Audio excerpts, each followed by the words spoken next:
జూబ్లీహిల్స్ ఉప ఎన్నిక పోలింగ్ కొనసాగుతుంది. మధ్యాహ్నం 3 గంటల వరకు 40.2% పోలింగ్ నమోదైంది. పోలింగ్ కేంద్రాలకు 40 ఆపైన ఏజ్ ఉన్న వాళ్లే ఎక్కువగా తరలివస్తున్నారు. సీనియర్ సిటిజన్లు సైతం ఓటు వేసేందుకు వస్తుంటే యువత మాత్రం పోలింగ్ కేంద్రాల వైపు రావడానికి ఆసక్తి చూపడం లేదు. ఇంకో 2 గంటల్లో పోలింగ్ ముగియనున్న నేపథ్యంలో ఇప్పటికైనా యువత పోలింగ్ కేంద్రాలకు వచ్చి వాటి ఓటు హక్కు వినియోగించుకోవాలని అధికారులు కోరుతున్నారు.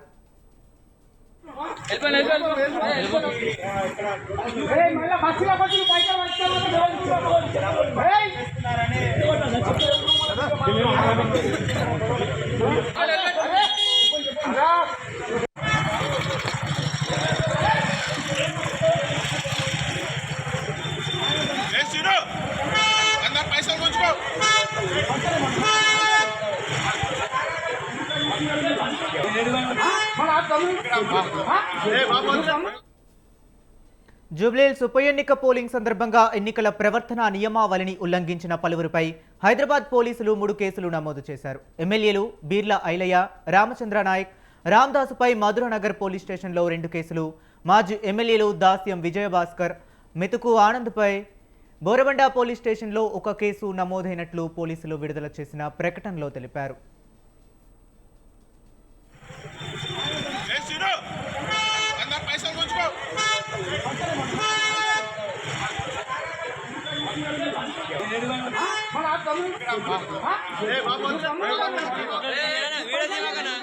మీడియం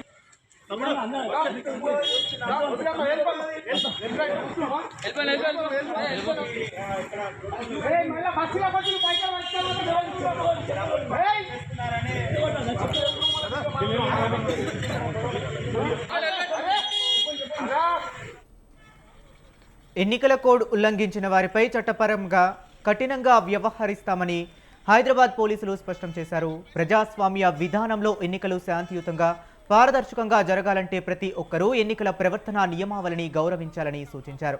ఎన్నికల నిబంధనలు ఉల్లంఘించినట్లు గమనిస్తే వెంటనే డయల్ 100 ద్వారా సమాచారం అందించాలని ప్రజలకు విజ్ఞప్తి చేశారు.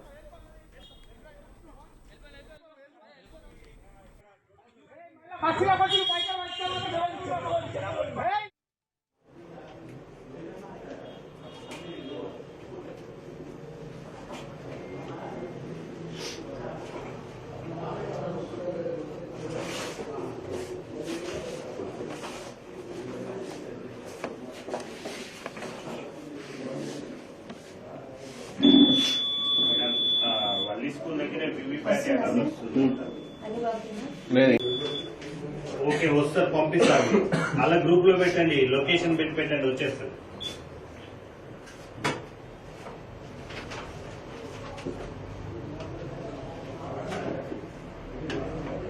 అవి అన్ని కరెక్ట్ వస్తుంది.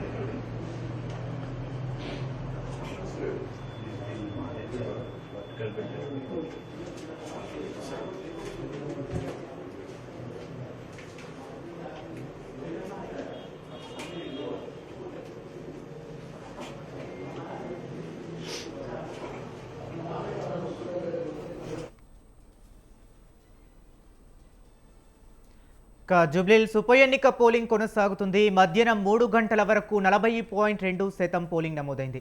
పోలింగ్ కేంద్రాలకు 40 ఆపైన ఏజ్ ఉన్న వాళ్లే ఎక్కువగా తరలివస్తున్నారు. సీనియర్ సిటిజన్లు సైతం ఓటు వేసేందుకు వస్తుంటే యువత మాత్రం పోలింగ్ కేంద్రాల వైపు రావడానికి ఆసక్తి చూపడం లేదు. ఇంకో 2 గంటల్లో పోలింగ్ ముగియనున్న నేపథ్యంలో ఇప్పటికైనా యువత పోలింగ్ కేంద్రాలకు వచ్చి వారి ఓటు హక్కు వినియోగించుకోవాలని అధికారులు కోరుతున్నారు. ఇక ఇదే అంశం గురించి మరింత సమాచారాన్ని మా కరెస్పాండెంట్ సవీన్ లైవ్ ద్వారా అందిస్తారు. సవీన్, చెప్పండి, ఇప్పుడు అక్కడ పరిస్థితి ఎలా ఉంది? జూబ్లీహిల్స్ ఉప ఎన్నికలకు సంబంధించి పోలింగ్ సమయానికి ఇంకా గంట మాత్రమే సమయం ఉంది. అయితే ఇప్పటికే మధ్యాహ్నం 3 గంటలకు ఎన్నికల సంఘం అధికారికంగా ప్రకటించిన లెక్కల ప్రకారం 40.20% పోలింగ్ నమోదైంది. ఇక అప్పటికి 3 గంటల సమయం ఉండటంతో పోలింగ్ శాతం 55% రావచ్చని అధికారులు అంచనా వేస్తున్నారు. ముఖ్యంగా జూబ్లీహిల్స్ ఉప ఎన్నికల్లో ఈసారి ఎప్పుడూ లేనంత విధంగా గత ఎన్నికల కంటే భిన్నంగా పోలింగ్ శాతం ఎక్కువగా నమోదవుతుందని రాజకీయ పార్టీలు కావచ్చు, అధికారులు, అదేవిధంగా ఎన్నికల సంఘం భావిస్తోంది. ముఖ్యంగా గత వరుసగా 3-4 సందర్భాల్లో చూసుకుంటే కేవలం 50% మాత్రమే, 2014లో 50% మాత్రమే పోలింగ్ నమోదైంది. అదే ఆ 50% ఇప్పటివరకు అత్యధిక పోలింగ్ శాతంగా ఉంది. ఇక 2018 అసెంబ్లీ ఎన్నికల్లో 45.59%, 2023లో 47.58% పోలింగ్ నమోదైంది. 2019 పార్లమెంట్ ఎన్నికల్లో 39.89%, 2024 ఎన్నికల్లో 45.59% మాత్రమే పోలింగ్ నమోదైంది. ఇక ఇప్పటివరకు జూబ్లీహిల్స్ అసెంబ్లీ నియోజకవర్గంలో మొత్తం 4,01,365 ఓటర్లు ఉన్నారు.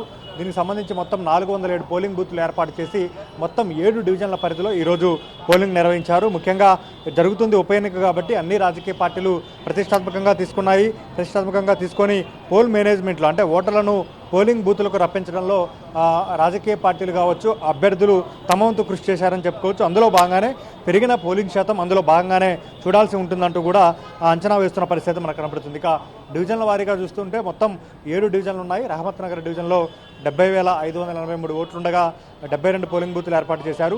షేక్పేటలో 70,546 ఓట్లు ఉండగా 70 పోలింగ్ బూత్లు ఏర్పాటు చేశారు. ఎర్రగడ్డలో 59,580 ఓట్లు ఉండగా 63 పోలింగ్ బూత్లు ఏర్పాటు చేశారు. యూసఫ్గూడలో 58,599 ఓట్లు ఉండగా 56 పోలింగ్ బూత్లు ఏర్పాటు చేశారు. వెంగళరావు నగర్లో 54,620 ఓట్లు ఉండగా 58 పోలింగ్ బూత్లు ఏర్పాటు చేశారు. ఇక బోరబండలో 52,754 ఓట్లు ఉండగా 50 పోలింగ్ బూత్లు ఏర్పాటు చేశారు. సోమాజిగూడలో 32,300 ఓట్లు ఉన్నాయి. దీనికి సంబంధించి 38 పోలింగ్ బూత్లు ఏర్పాటు చేశారు. ఇక ఉదయం నుంచి పోలింగ్ స్టార్ట్ అయిన ప్రారంభమైన అప్పటి నుంచి కాంగ్రెస్ బీఆర్ఎస్ పార్టీల మధ్య అడపాదడపా అక్కడక్కడ ఘర్షణలు జరుగుతున్నాయి.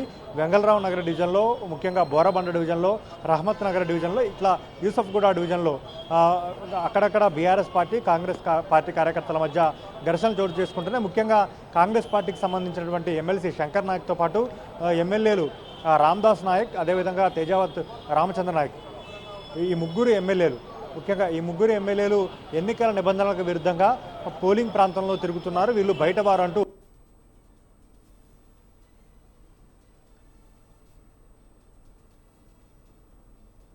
పోలింగ్ బూత్ లో తిరుగుతున్నారని కేసు నమోదు చేస్తున్నట్టుగా తెలుస్తోంది. ముఖ్యంగా ఎన్నికల ఉప ఎన్నికల పోలింగ్ సందర్భంగా ఎన్నికల ప్రవర్తన నియమాలను ఉల్లంఘించినటువంటి పలువురిపై హైదరాబాద్ సిటీ పోలీసులు ముఖ్య కేసులు నమోదు చేయడం జరిగింది.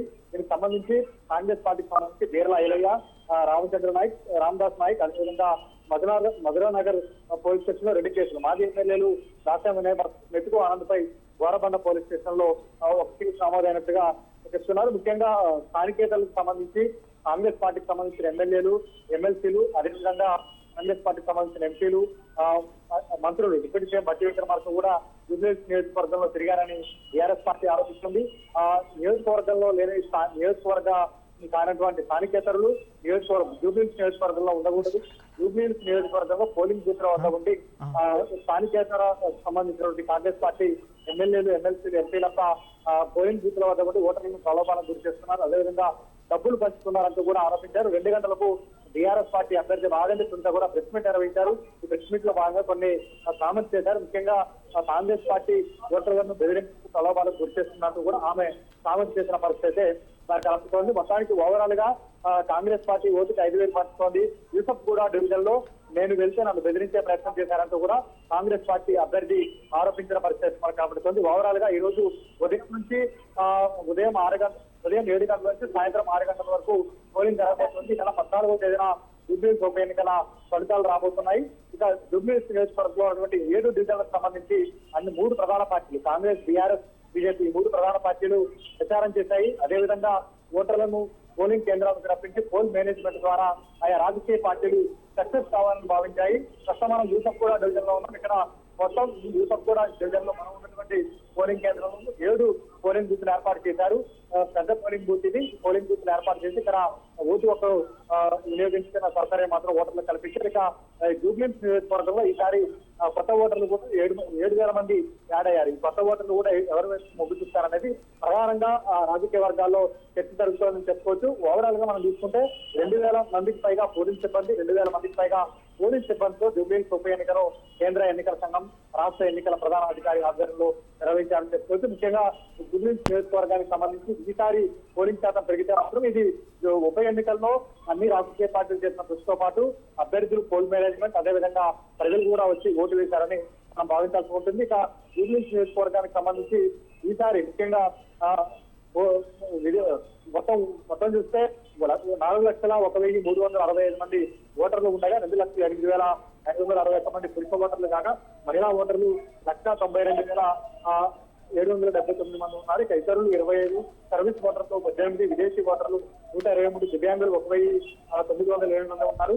సీనియర్ సిటిజన్స్ 2,134 మంది ఉన్నారు. ఇక మొత్తం 103 మంది పోస్టల్ బ్యాలెట్స్ అప్లై చేస్తారు. 101 మంది ఓటు హక్కును వినియోగించుకున్న పరిస్థితి మనకు కనపడింది. ఓవరాల్ గా చూస్తే యూనియన్ నియోజకవర్గంలో చెదిరిమదురు ఘటనలో మీద కాంగ్రెస్ పార్టీకి సంబంధించి, బీఆర్ఎస్ పార్టీకి సంబంధించి అక్కడక్కడ ఘర్షణ వాతావరణం. మరోవైపు తాజాగా బీఆర్ఎస్ పార్టీ అభ్యర్థిగా పోటీ చేస్తున్నటువంటి మాగంటి సునీత కృష్ణానగర్ లో కాంగ్రెస్ పార్టీకి సంబంధించిన వాళ్ళు ఫేక్ ఐడి కార్డులతో, ఫేక్ ఐడి ఓటర్ కార్డులతో దొంగ ఓట్లు వేస్తున్నారంటూ ఆమె ధర్నాకు దిగారు. దీనికి ఆమెతో పాటు బీఆర్ఎస్ పార్టీ నాయకులు, కార్యకర్తలు కూడా ధర్నా కూర్చోవడంతో పలువురు బీఆర్ఎస్ పార్టీ కార్యకర్తలు పోలీసులు అరెస్ట్ చేసి స్థానిక పోలీస్ స్టేషన్ కు తరలించిన పరిస్థితి కనపడుతుంది. మొత్తం ఓవరాల్ గా చూస్తే పోలింగ్ ప్రారంభమైన కాలం నుంచి బీఆర్ఎస్ పార్టీ మాత్రం కాంగ్రెస్ పార్టీ అధికార దుర్వినియోగానికి పాల్పడుతుంది.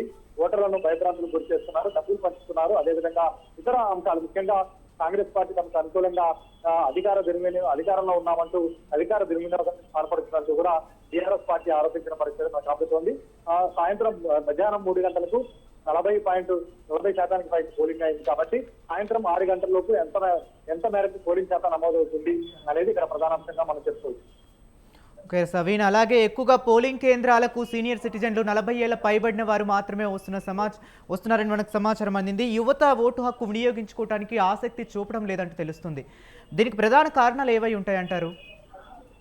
అంటే పట్టణ ప్రాంతం కావడంతో పాటు ముఖ్యంగా ఇది హైదరాబాద్ నగరంలో ఉన్నటువంటి నియోజకవర్గం కాబట్టి గ్రామీణ ప్రాంతాల లాగా ఉండదు. గ్రామీణ ప్రాంతాల్లో ముఖ్యంగా పొద్దున పూట, సాయంత్రం పూట ఓటర్లు బారులు తీరి తమ ఓటర్లను వినియోగించుకుంటారు. ఇక్కడ వారికి ఉన్నటువంటి వీలును బట్టి, వారికి ఉన్నటువంటి సమయాన్ని బట్టి చూసుకొని ఓటర్లు ఓటు హక్కు వినియోగించుకునే పరిస్థితి ఉంటుంది.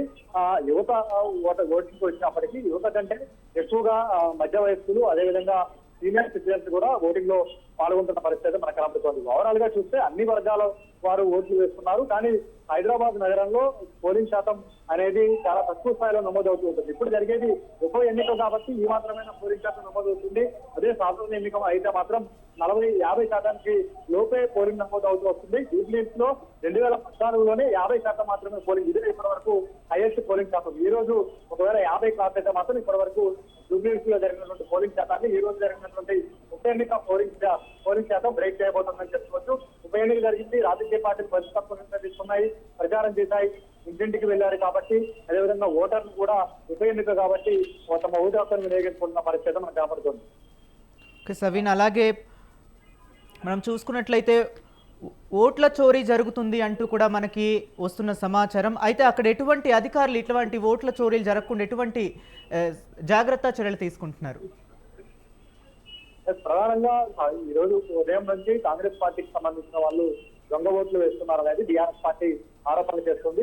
ఓటర్ ఐడి కార్డులో పెట్టి దొంగ ఓట్లు వేసేందుకు ప్రయత్నం చేస్తున్నారు ప్రధానంగా బీఆర్ఎస్ పార్టీ ఆరోపణలు చేసింది. దీన్ని ఎన్నికల సంఘం అధికారులు ఇప్పటివరకు మా దృష్టికి అట్లాంటి ఘటనలు రాలేదు, అట్లాంటివి వస్తే ఖచ్చితంగా వాటిపై చర్యలు తీసుకుంటామంటూ కూడా తెలియజేసిన పరిస్థితి మనకు కనపడుతుంది. ఇక బూత్ల వద్ద నియోజకవర్గానికి సంబంధం లేని వాళ్ళు, స్థానికేతరకు సంబంధించిన నాయకులు, ఎమ్మెల్యేలు, మాజీ ఎమ్మెల్యేలు ఉంటే వారిపై కేసులు నమోదు చేయడం జరిగింది, చర్యలు తీసుకున్నామంటూ కూడా రాష్ట్ర ఎన్నికల ప్రధానాధికారి సుదర్శన్ రెడ్డి తెలియజేశారు. బీఆర్ఎస్ పార్టీ మాత్రం జూబ్లీహిల్స్ ఉప ఎన్నికల ప్రచార సందర్భంగానే కాంగ్రెస్ పార్టీ అధికారాన్ని అడ్డం పెట్టుకుని అధికార దుర్వినియోగం చేస్తూ దొంగ ఓట్లతో గెలవాలని చూస్తున్నట్టు కూడా టీఆర్ఎస్ పార్టీ ఆరోపించిన పరిస్థితి మనకు కనపడుతుంది. ఓవరాల్ గా చూస్తే మాత్రం జూబ్లీహిల్స్ ఉప ఎన్నిక ఈ రోజు ఉదయం 7 గంటలకు ప్రారంభమైంది. ఇప్పటివరకైతే ప్రశాంతంగానే కొనసాగుతోంది. చెదురుమదురు ఘటనలు అక్కడక్కడ బోరబండ లాంటి ప్రాంతాల్లో, గంగలరావు నగర్ లాంటి ప్రాంతాల్లో, రామత్ నగర్ లో, అదేవిధంగా కృష్ణానగర్ ఏరియాలో, యూపంగూడ ఏరియాలో కొన్ని చోట్ల మాత్రమే కాంగ్రెస్ పార్టీ, బీఆర్ఎస్ పార్టీ నాయకులు, కార్యకర్తలకు మధ్య వాగ్వాదం జరిగినట్టుగా తెలుస్తోంది. పోలీసులు రంగంలోకి దిగి పరిస్థితిని అదుపులోకి తీసుకొచ్చారు. ఓవరాల్ గా చూస్తే జూబ్లీహిల్స్ ఉప ఎన్నిక ప్రశాంతంగానే జరుగుతోంది. ఇంకొక అర్ధగంట అంటే ఇంకొక 40 నిమిషాల్లో జూబ్లీహిల్స్ ఉప ఎన్నిక పోలింగ్ ముగియబోతోంది. ఆ తర్వాత ఇక్కడ నుంచి ఈవీఎం బాక్సులను చోట్ల విజయభాస్కర్ రెడ్డి ఇండోర్ స్టేడియానికి తరలిస్తారు. ఈ నెల 14వ తేదీన ఉదయం 8 గంటల నుంచి ఓట్ల లెక్కింపు కార్యక్రమం ప్రారంభం కాబోతుంది. Okay right, thank you Saveen.